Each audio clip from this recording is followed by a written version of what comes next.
বাংলাদেশের দেশের মানুষ সবাইকে নমস্কার, আসসালামু আলাইকুম। আমাদের ময়মনসিংহ এলাকা ইন্ডিয়ার বৃষ্টি, বাংলাদেশের বৃষ্টির কারণে আমাদের এলাকা কামারপুর থেকে শেরপুর, নালতাবাড়ি, হালুয়াঘাট, ডুবাওড়া আর কলমাকান্দা পর্যন্ত বৃষ্টি চলছে এবং বন্যা হচ্ছে।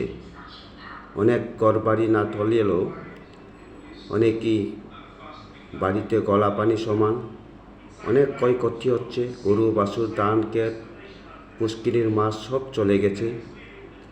ছবিতে কিছু কিছু দারুণ দেখলাম, দেখি আমার খুব কষ্ট লাগছে। আমি ঢাকায় আছি, আমি যেতে পারি নাই। আমাদের বাড়িতে চর বাঙ্গালেও পানি ডুবে গেছে।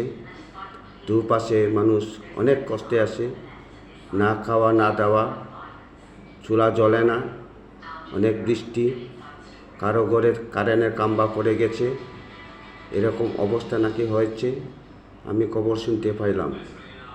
বন্ধুরা, আপনারা সরেজমি গিয়ে একটু দেখবেন কি?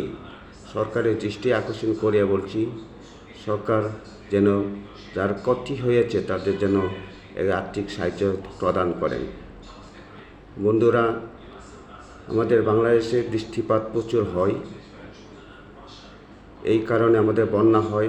আমরা একবার বাংলাদেশে ফেনী, নোয়াখালী বন্যা দেখেছি, চিটাগাং বন্যা দেখেছি, সব কিছুই দেখেছি। এখন এই সময় আমাদের ময়মনসিংহ এলাকার পাহাড় এলাকায় যে বন্যা হচ্ছে, আমাদের খুব ক্ষতি হচ্ছে। গরু, বাছুর সব কিছুই পুকুরে মাছ তলিয়ে গেছে। বন্ধুরা, অনেক ধন্যবাদ দৃষ্টি আকর্ষণ সরকারের প্রতি। ধন্যবাদ সবাইকে।